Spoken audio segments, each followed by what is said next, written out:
Ready to start. Hello again, Donna. Great to see you. Hi, Donna. Hi. So we just looked at the New York Times story. I told them you are in that picture somewhere. I told you earlier this morning that there's nothing worse than being 5'2" when you're surrounded by giants. And so I was on the left-hand side in the back. There was a great turnout for the governor signing the signature, lots of news media. And it's kind of exciting when you think about it, being the first state in the union that has actually put into place a net neutrality law. So we're the forerunner on this, and there are other states that have the bill under consideration, but we're first. So it was kind of exciting to be there. It was kind of exciting to see it in the New York Times this morning. And I'm really excited, especially because this is a bill that you all chose and have been following along during this process, this session. So congratulations to you.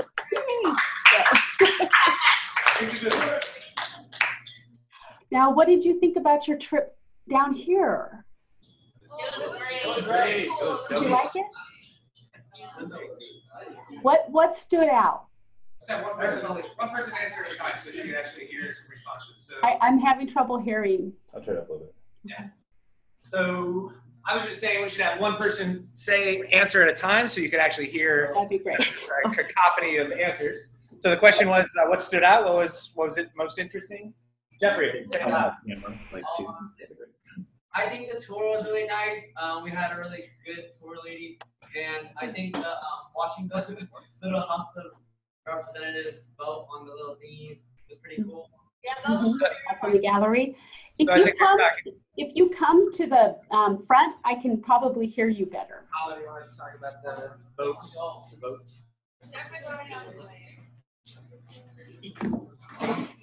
There you go.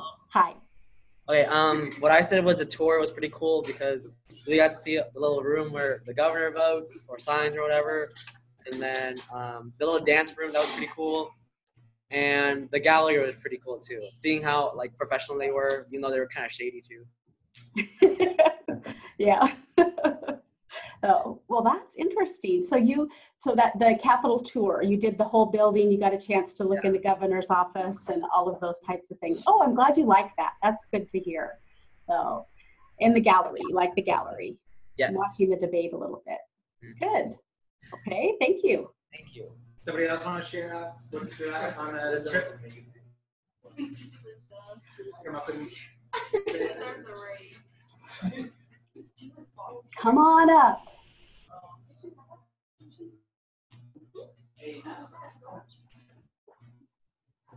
Hi. Hi. I also liked the tour too, like how they were talking about like the history of how like the building was made, and also there's like this place downstairs right next to the gift shop where they had pictures of in the making. Right. Isn't that neat? Yeah, and I thought that was really cool too. Yeah, it's a pretty special building, and it belongs to you, so you can come whenever you want to. The public building. Thank you. Anybody else want to share anything? anybody else want to talk about that debate we saw in the House gallery about the Voting Rights Act? It was shady. Oh my gosh.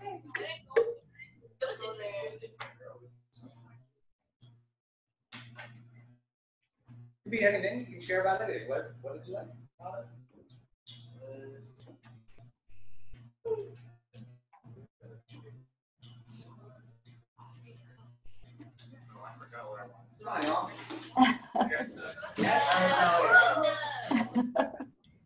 I have a question. Okay. So, like, have you had anyone else, like a group of students, like, be so interested in, like, a bill, like what we did with you? I have, yes, but not through the TVW classroom. This is much more special, I have to say. I've had teachers contact me and ask me to come and help them choose something that they can follow. So I would go to the classroom and talk with them a little bit about the legislative session, how it works, the kinds of issues that have been around, and help them choose something. So this group got into little groups, the classroom did, and came up with a couple of ideas of things that they could follow. I also had a high school call me one time and ask me to help them get a bill introduced and try to get it through for them. And the bill request had to do with having teachers drug tested before they were allowed to teach. And so I gave a draft to the code advisor's office. We developed a draft piece of legislation. We went to the legislators from that particular high school's area, and they didn't want to sign it. They didn't want to sign something that they thought might offend teachers. And they had come really late during session. So they had this bill that was drafted, but they did not have an opportunity to get it introduced into the legislative session. So there's something valuable about, in our process and being timely. So making sure that you are aware of what those deadlines are, like we talk about every time we get a chance to connect. And certainly it's important to remember that your ideas are welcome and that they can be drafted into bill form, and we can ask anybody to sign on to them. They don't necessarily just have to be from your area. But if it's an important issue, it happens. So yeah, I like doing it. I like being involved in these efforts. Thank you. Thanks for asking.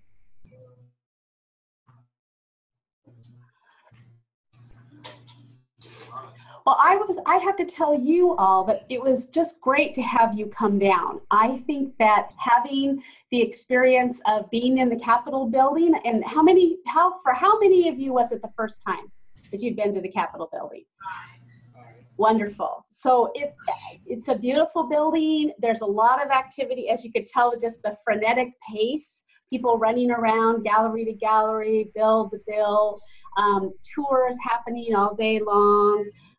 Sometimes you have advocates that are meeting right in the rotunda, right there on the steps, and they're having presentations, or music is playing. You never really know what all is going to happen on any given day. So for me, it was exciting to have you come down, to see you all live, have you have the opportunity to see the building, go over to the TVW studios, which I haven't even had a chance to see yet, and they're new. So they're fairly new, and have an opportunity to see how that works. And then especially when you were in the gallery and you had a chance to hear some of the debate that takes place on the floor. Fortunately, there was a bill on the House or Senate side, I think it was, where there was a pretty robust debate. Sometimes they just don't even talk about them very much, and the bill gets passed without a lot of debate taking place.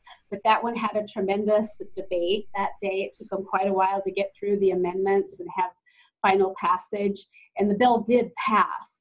And then certainly, the opportunity to meet with legislators down in the House Rules Room and talk with them about the legislation, but also then talk a little bit about what it's like working on the staff with Senator Kaiser's assistance. So it was just, for me, it was good to have you, and I'm glad that you were able to come.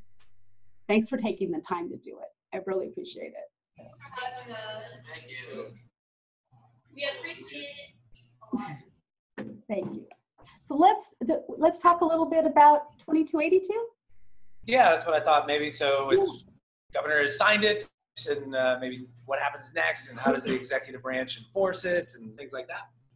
Well, although now that the governor has signed it, the implementation process begins. And usually the implementation date is 90 days after the bill is signed, unless it's specifically laid out in the law. So we know that in 90 days, this will become the law of Washington State.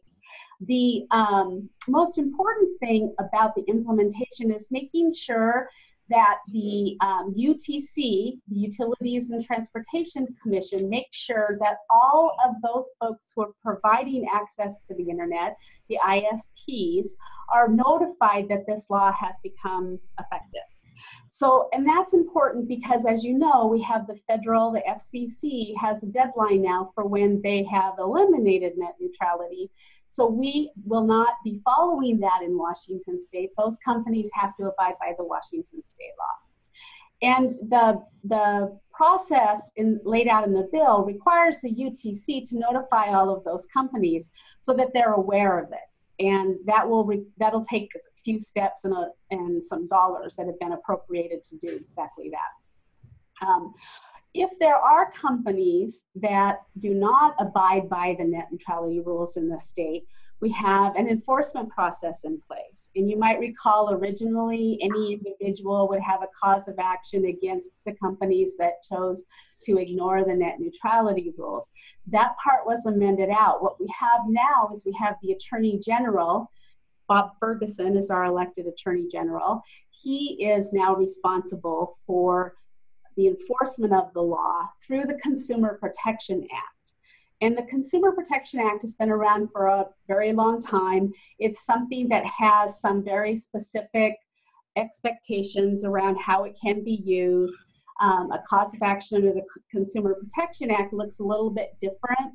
They could do it by what's known as a class action, which means that there are numbers of people that have complained about a particular company that is not doing what they're supposed to do. They gather up all of those complaints.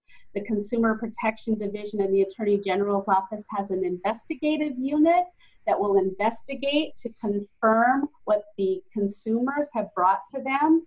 And once it's been determined that those companies have not abided by the Net Neutrality Act, what will happen then is that a case will be brought against those companies, and damages can be found against, it can be awarded against those companies to the consumers that were damaged by the actions of the companies.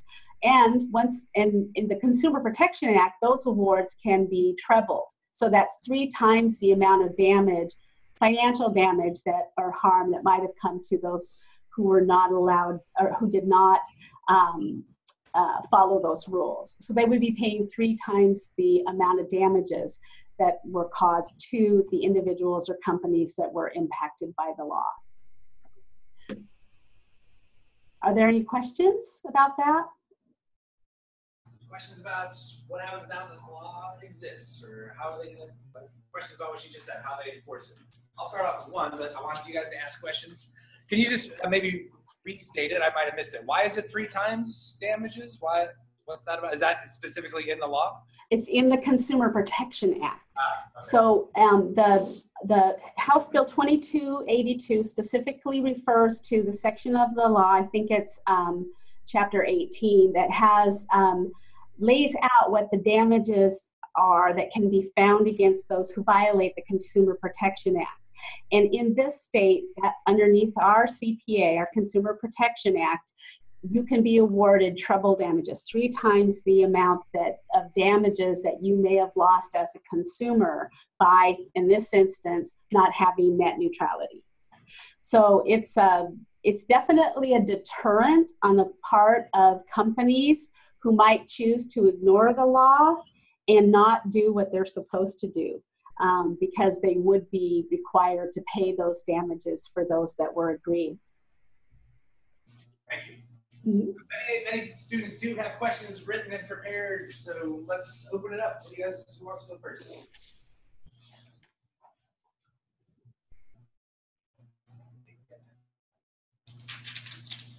I got a question. Yeah, get in there, Abby.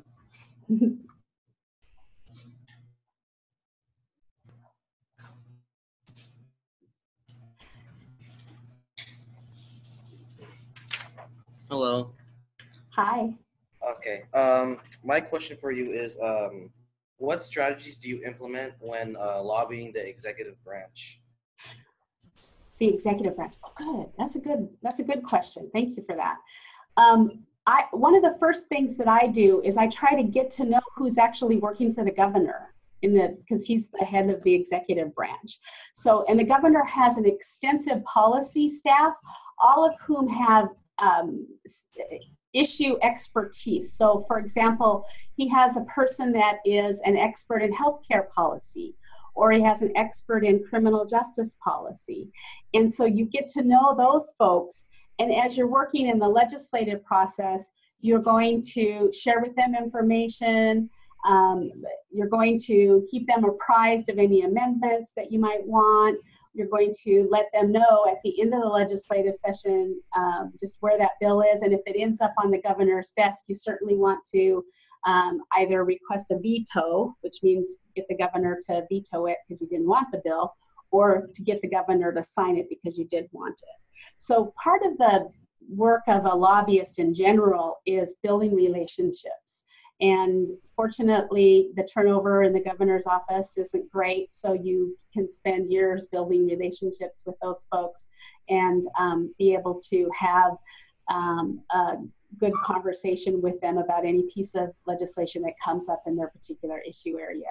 The other thing is that sometimes the governor wants to speak to lobbyists about particular issue areas. So for example, I do a little bit of work in the early learning world and education. So early learning and K-12 education has a group of lobbyists, that's sort of their area of expertise.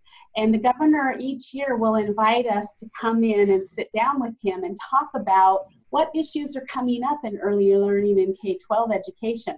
So that gives us an opportunity to have a conversation with the governor so that he knows what we are concerned about, we know what he's concerned about, and we can work together as need be.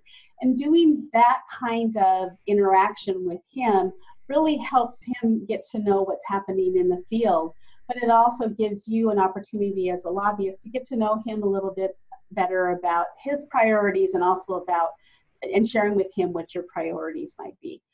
So because he's the head of the executive branch, that can have an impact on the agencies that are part of the executive branch. So if I'm working on a bill, say, about foster children, then I can talk with him and his staff about it, but then I can also go and talk with the Department of Social and Health Services, which currently is responsible for the child welfare system and the fate of children who are in the foster care system. So he can influence the department, and the department can have an influence directly on the services that are provided. So maintaining relationships with heads of agencies and the people that work for them in their environment is also really important for lobbyists who do the full gamut of lobbying, meaning we lobby both at the state legislative level around making good laws and getting a good budget, but we also lobby around rulemaking at the Administrative Procedure Act level as well. So it really is about building relationships. It's about staying on top of what's happening in the executive branch at all levels, and then just working it, constantly working it, and staying on top of implementation, enforcement, and the creation of new laws and budget items. Long-winded answer. If anybody has any questions about it, please come forward. Or anything else. What else do you guys want to know?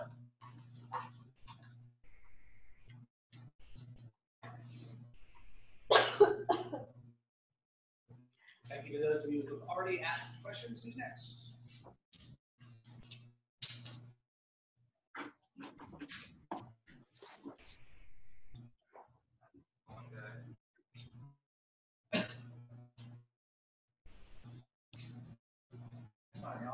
I want to ask a follow-up.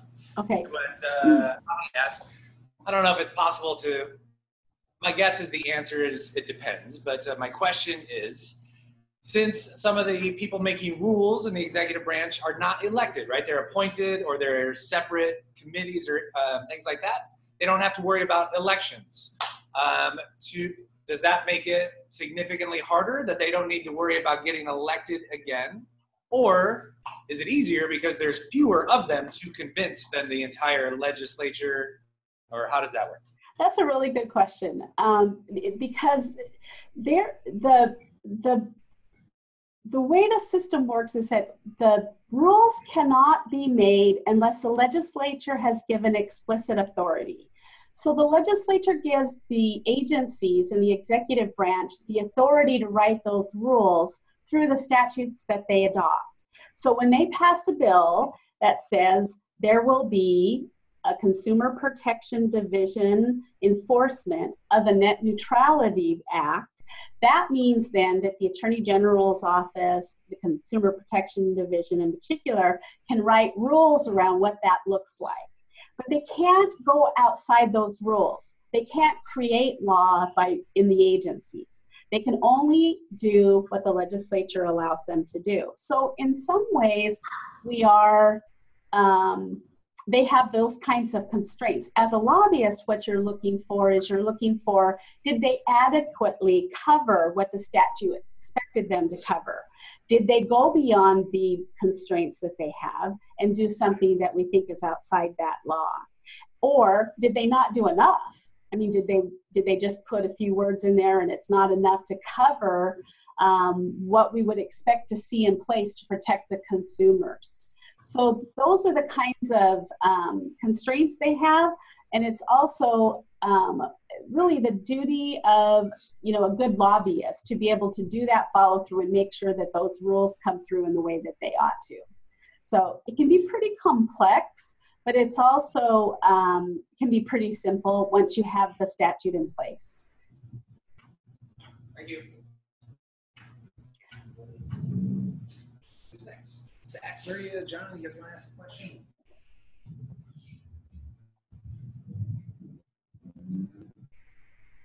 Now, if there aren't any more questions, I have a question for you.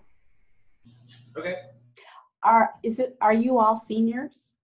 Yes. You are. And are any of you interested in studying government or political science, or as you move beyond high school? Yeah.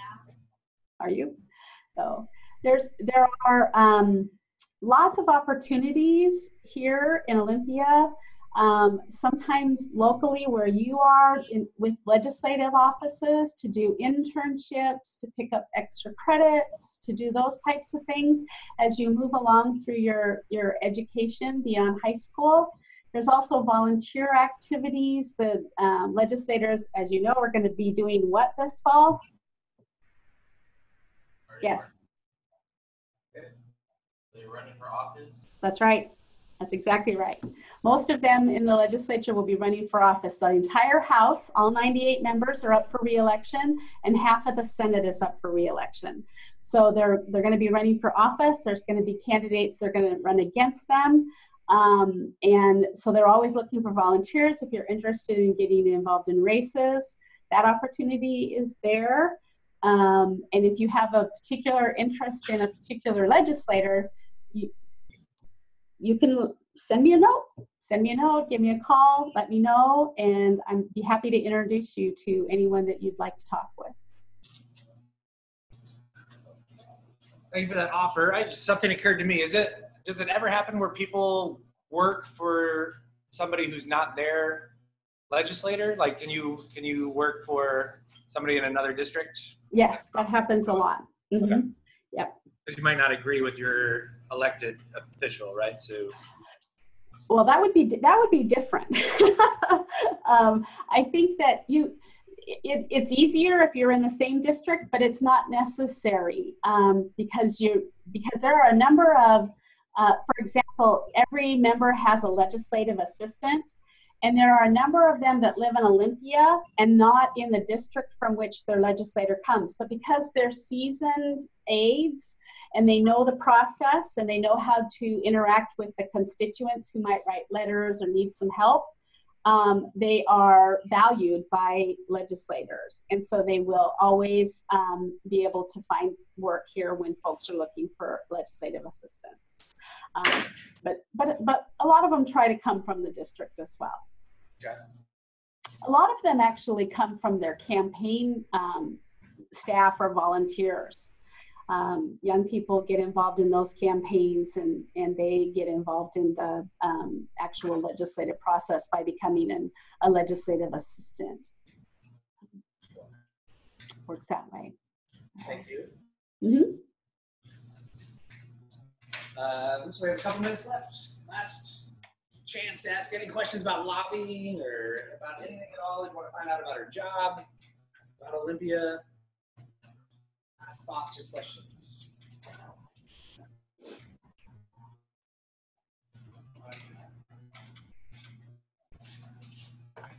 Don't think they're gonna ask any. I want to say thank you so much for taking all this time to work with us and help us understand this. Really, really do appreciate that. Hopefully, yes, students. My So- pleasure, Eric. Thank you. Definitely appreciate that. I have one. I have one other question, but I'll just send you an email about that. I just Okay. something I want to send you, but that's not important right now.